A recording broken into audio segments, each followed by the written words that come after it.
Have you ever wondered what the best yoga postures for beginners are? They're not what you may think. If your goal is to make progress and get better at yoga, then this is where to start. And pro tip, work up to holding each posture for a minute. If today you can hold it for 20 seconds, then start there and build your endurance over time. Hi, I'm Kate, and the skill of putting postures together is called sequencing. To do it well, you need to know several subjects, including functional anatomy, physiology, and biomechanics. Then it helps to have a lot of experience. Or you can save time and study with someone who's done all that work. Our first pose is mountain posture. I chose mountain because it's a good basis for every other posture you will do in yoga.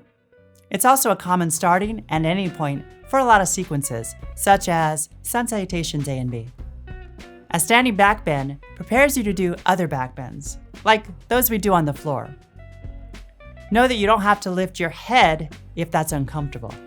You might wonder, what's so special about these 12 postures? First, they're accessible, meaning that most people will be able to do some form of them. Next, they help you build strength and prepare you to do other yoga postures. They also target your entire body, and they're designed to work together in a seamless way. Standing side stretch. Don't let the simplicity of this posture fool you. This targets the sides of your torso and gets you ready for routine postures like extended side angle and triangle. Tree pose, one of the most famous yoga postures, invites you to be focused because you're balancing on one foot, and this takes concentration. Balance, like strength and flexibility, is something you can develop with practice. That takes us into Utkatasana. This posture is sometimes called chair pose, but its real English name is fierce or powerful posture. And even if it were a chair, it would be more like a high stool if we're just starting out. Halfway lift. A mistake in halfway lift is trying to get as low as you can.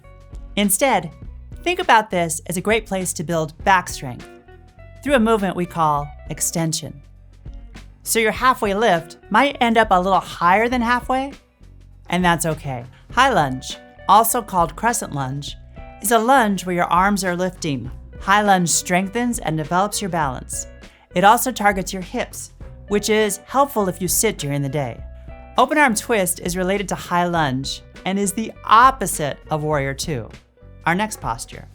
There are 3 warrior postures, but warrior two is the most accessible. Does the order that you do the postures in matter? Absolutely. A lot of newer people try to make up their own sequences, and then they wonder why they don't see improvement. There is a science to this. If the movements are random, your results will be random at best. It's almost like throwing a bunch of fun ingredients together and thinking they're gonna make a cake. I mean, there's a little bit of science to making a cake. Extended side angle is a hybrid of 2 postures, warrior two and triangle. Triangle, or 3-angle posture, works your arms, your legs, your torso, your shoulders, your neck. I think the only thing not involved here is your eyebrows. Again, like halfway lift, a key mistake is trying to go too low. Let yourself grow into that over time. You might wonder why I haven't included more common postures like downward facing dog, chaturanga, or upward facing dog.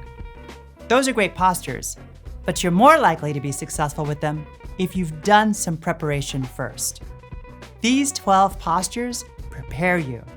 If you're making this into a routine, remember to do both your right side and your left side, such as doing high lunge, right side, high lunge, left side, warrior two, extended side angle, etc. Time for our final posture.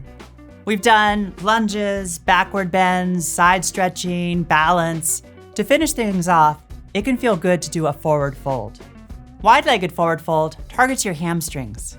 As you fold in half, know that you can rest your hands where they will be most supportive, like your thighs, your shins, or your feet. Knowing the best beginning postures to get started with is only part of the story. You also need to know how to practice yoga safely, so you don't get injured. You can learn all about that as well as everything else you need to be successful with yoga in this video right here.